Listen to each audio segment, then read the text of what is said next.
Wildfires burning through large parts of Canada's westernmost province have forced around 7,000 people out of their homes. The Fire Information Service in British Columbia blame high winds and sweltering temperatures for the fires. Some people have lost all their possessions. I'm kind of scared to have any news, really. I just wanted to get there and see what's going on for myself rather than being on the highway telling me that all my things are gone, that my life work. I have a business. I've got a service truck that I can't pick up. So just gonna have to let everything go because what can I do? Everything is being done to help those affected. We try to support everybody, but and we just ask people to be patient. It takes a long time to register people and hear their story and try to help them as best we can. This is the first state of emergency declared in the region in 14 years, and emergency crews from around the country have been brought in to help contain the wildfires. And now to the dangerous situation out west, where more than 40 large wildfires are raging. Triple-digit temperatures threatening to make things even worse. Rob is standing by with your forecast, but let's go first to ABC's Marcy Gonzalez, who's in Santa Barbara County with the latest. Marcy, good morning to you.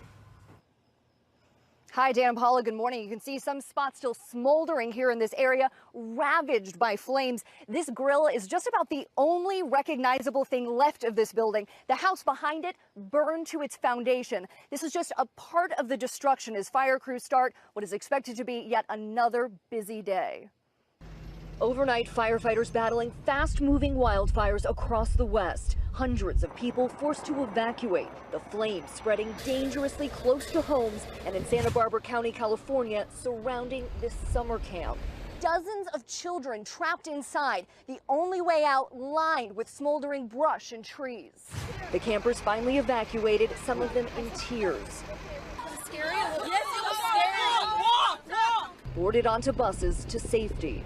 Farther up the road, this sheriff's office vehicle destroyed. The Whittier fire quickly scorching several thousand acres in just a few hours. Helicopters dropping water onto the flames while fire crews here on the ground keep a close watch, making sure the wind doesn't shift and these flames don't jump to the other side of this highway. Across the West, more than 40 other wildfires burning this morning, fueled by dry brush in triple-digit temperatures. And no serious injuries from any of these fires. We're told all of the kids from that summer camp are okay. The same for everyone here at this Boy Scout camp, where you can see vehicles and more than a dozen buildings were destroyed just a day before campers were set to arrive here. They're now a community of survivors, and they're helping relief teams rebuild their town as the floodwaters slowly recede. More than 1,000 people were forced to evacuate. Dozens are still missing. And rescuers say they're racing against the clock to find them. Heavy rains began on Wednesday, causing overflowing rivers to rip through towns. And along with their homes, some have lost their livelihood. I'm a local farmer and we grow grapes and strawberries here. Look at the state the strawberries are in. The damage is so great. I'm not sure what to do now. I can't even think about it. The area received nearly 2 months of its average rain in just a matter of 24 hours. It's monsoon season in East Asia and more rain is expected. Major development in the fight against ISIS. Iraqi soldiers backed by American forces are said to be on the verge of victory in the city of Mosul, which was once the center of power in Iraq for the terror group. Some soldiers celebrating even as they wait for an official declaration of victory. The fighting is not over yet, though, and ABC's senior foreign correspondent Ian Pannell is fresh from the front lines. Tonight, the final battle against ISIS in Mosul. 8 grueling months of non-stop war. Iraqi state TV says the battle's hours from victory. Go. We went with Special Forces General Saadi towards the front line, with American and coalition forces flying overhead. Airstrike. Another airstrike. American? Yeah, American. Hard to imagine anyone could have survived here, but we watched civilians emerge from what remains, shell-shocked and shattered, held by ISIS as human shields. I don't know if you can see this here. It's just a reminder of where we are. These are residential areas. These are houses destroyed, these are lives destroyed here.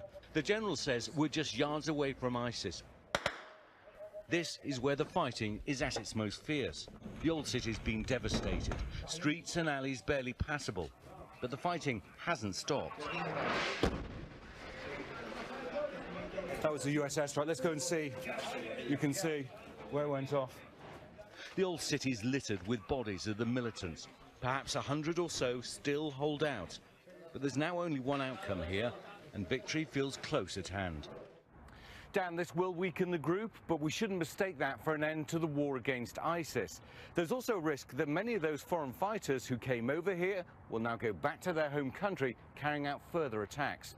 Outrage is growing after this Muslim activist urged people to wage jihad on the Trump administration. Watch this.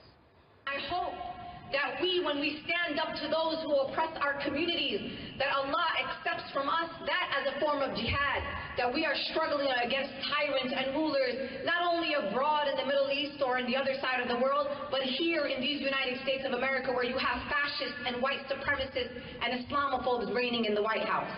France's Interior Minister has revealed that around 100 registered gun owners are in the country, are also on a terror watch list.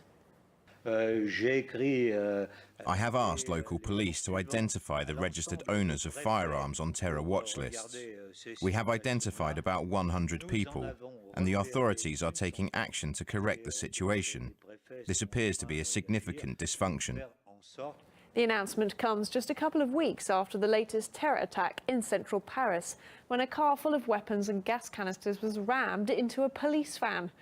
The attacker was the only person killed in that incident. The 31-year-old man was a known gun enthusiast and also on a terror watch list.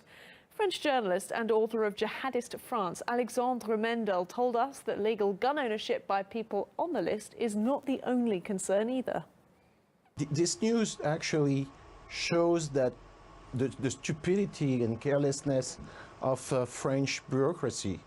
You have about 10,000 people that are registered on the watch list, on the anti-terrorist watch list, and you have about 1% of them that legally own weapons. The frightening thing about that is that they have access to shooting ranges where they go to train, where they sometimes even have to meet local policemen, and they talk with them, and they have information about security. It's not about the weapons themselves. It's more about the fact that they have access to these shooting ranges where they can train to shoot.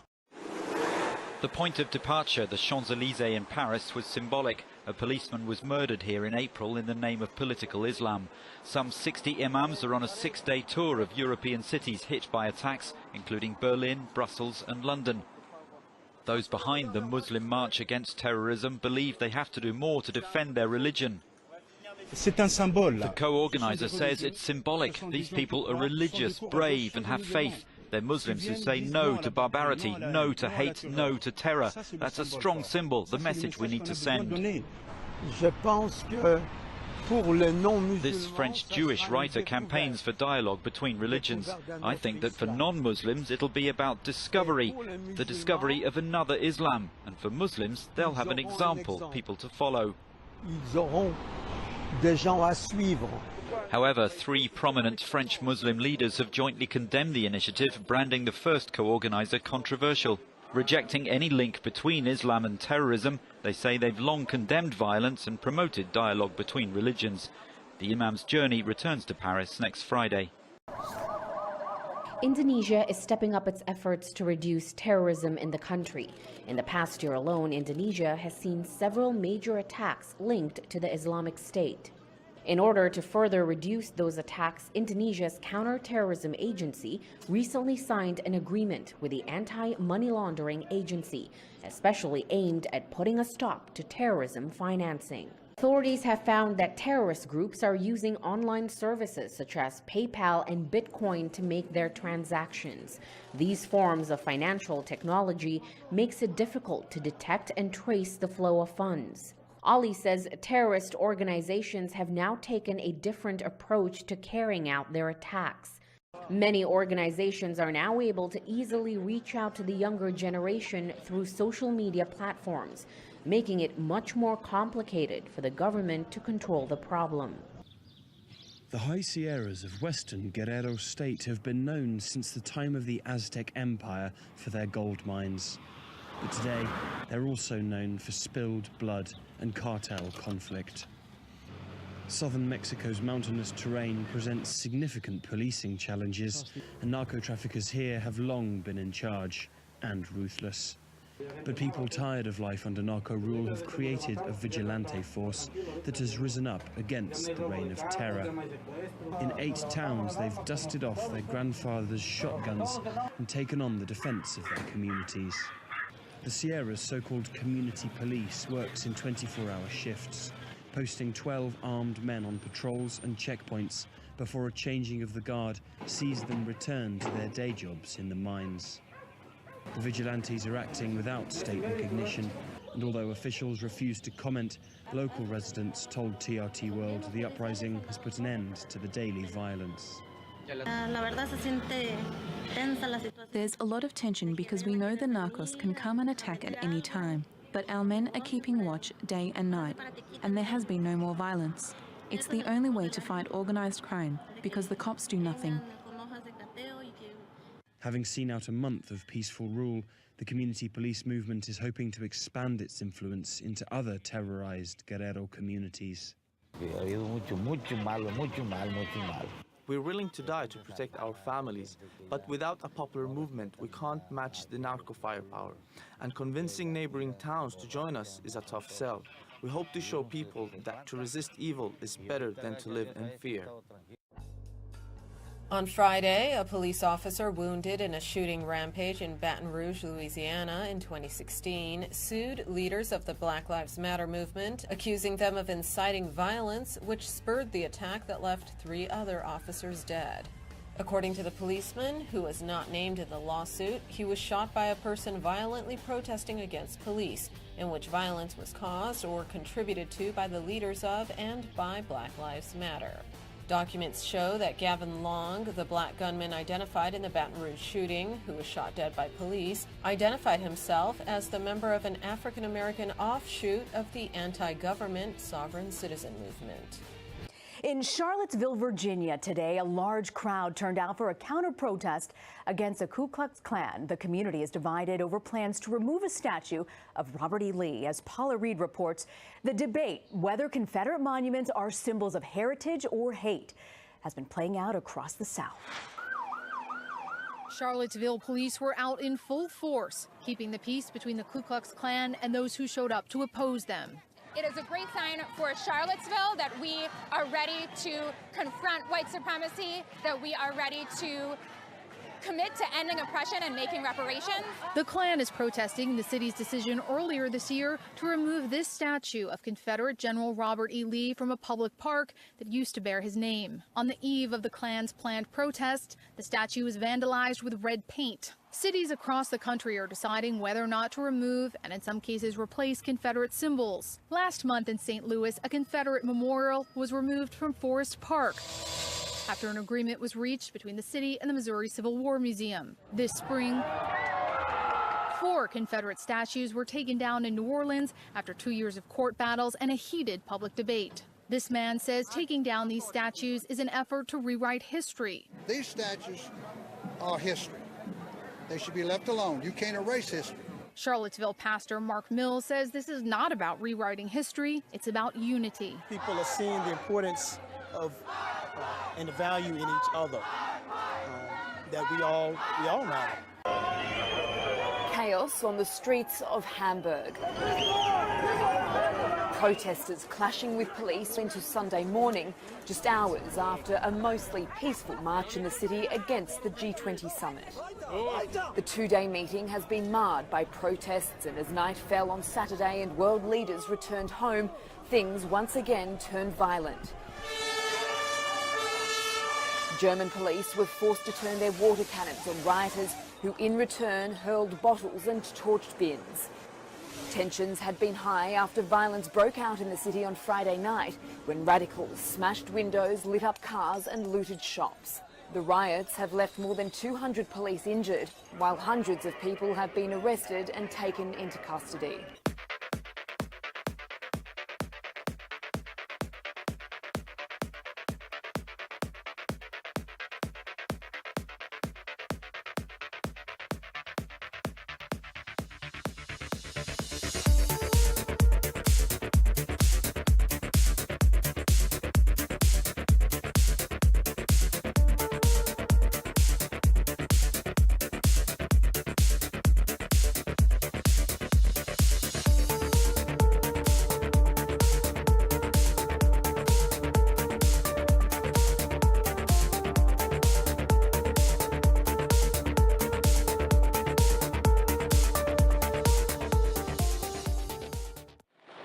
A US, Russian and Jordanian brokered ceasefire for parts of southwest Syria comes into force after months of negotiations between the three countries. Officials say the details of the deal are still to be thrashed out. The areas covered by the truce are Dara, Kantara and Suweda. Outlawed factions such as Al-Qaeda may well refuse to abide by the move and continue to cause havoc. Russia says forces loyal to the Assad regime will adhere to the ceasefire. The United States have made it plain that Assad or any of his family have no place in Syria's long-term future. The US and Russia agreed to a similar break in the fighting last year, but that soon disintegrated. Russian President Vladimir Putin said on Saturday he thought his U.S. counterpart, Donald Trump, had been satisfied with his assertions that Russia had not meddled in the U.S. presidential election.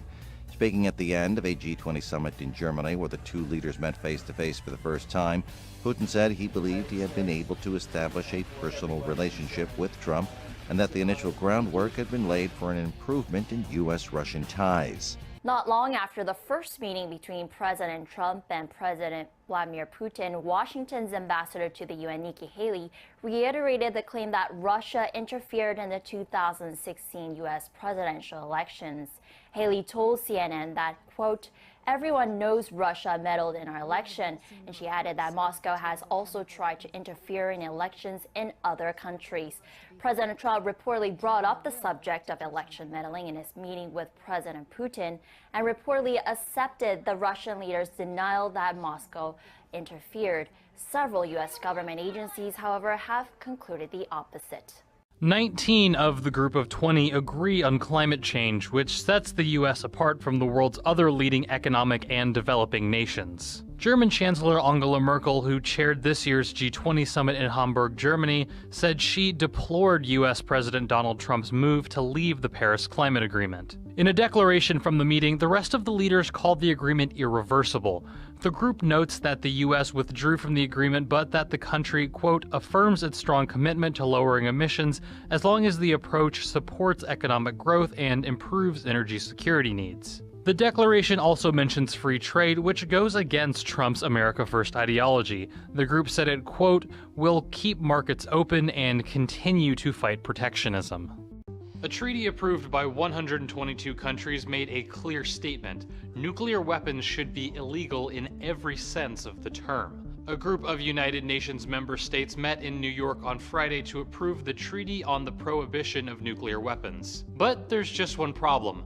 None of those countries actually have nukes. The nuclear powers, the US, Russia, Britain, France, China, Israel, Pakistan, India, and North Korea, didn't participate in any discussions or endorse the treaty. The goal of the treaty isn't to get rid of nuclear weapons right away. Instead, supporters say they want nukes to be delegitimized and stigmatized in the same way chemical weapons and landmines have been. It would prohibit steps to, quote, develop, test, produce, manufacture, acquire, possess, or stockpile nuclear weapons, as well as the use or threat of use of these weapons. Countries will be able to sign the treaty at the UN headquarters in New York in September. The treaty would take effect 90 days after being ratified by at least 50 countries. The Pentagon, it seems, is increasing the level of secrecy around its nuclear weapons inspections, according to the Associated Press news agency. Safety and security reports had previously been made available to the public, but not now. The US Joint Chiefs of Staff say a new layer of secrecy is necessary. We are comfortable with the secrecy. For as long as nuclear weapons exist, the US will maintain a safe, secure and effective nuclear stockpile. However, transparency campaigners say the move goes beyond US national security concerns. They fear it's all about covering up incompetence. There have been a few lapses in the past. Here's a reminder of them.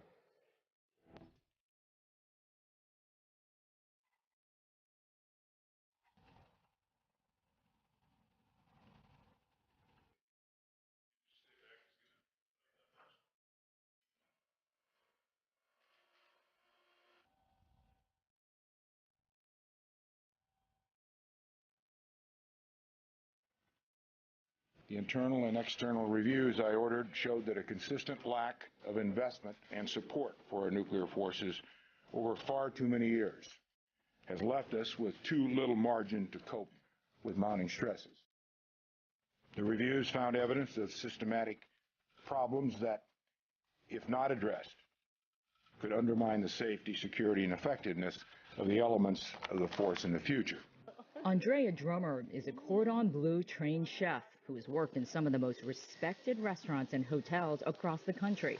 But in 2011, she stumbled on an ingredient that would permanently change her direction: cannabis. Some friends kind of dared me to make some butter, and from there we made bruschetta, and we ate it, and here I am. Great. From that moment, Andrea blazed a unique new trail. In 2012, she started Elevation VIP Cooperative, a medical marijuana culinary events company. Tonight, she's preparing a 4-course cannabis-infused meal for 5 private diners. It's not just about the high. Right. It's also about the food. It's about where the product comes from. I source my my bud just like I would source fish, or, very responsibly. So I want people to be educated in the experience. Andrea is very specific in what she uses and how much. This is the menu for tonight's dinner, which includes the type of cannabis in each course and dosage. 12 milligrams of Girl Scout cookies for the catfish tacos, and then the peach cobbler has 14 milligrams of Blue Dream. This is 14 milligrams, you guys, of sour diesel. Wow. Yeah, boom. Andrea is just one of a growing number of high-end chefs who are taking cannabis-laced edibles to a new, more sophisticated level. Demand is high, pun intended. There's a 4 to 5 month waiting list for Elevation VIP catered events, which cost anywhere from $250 to $500 per person. Because I'm a patient, I'm relieving pain. I can walk today because of cannabis.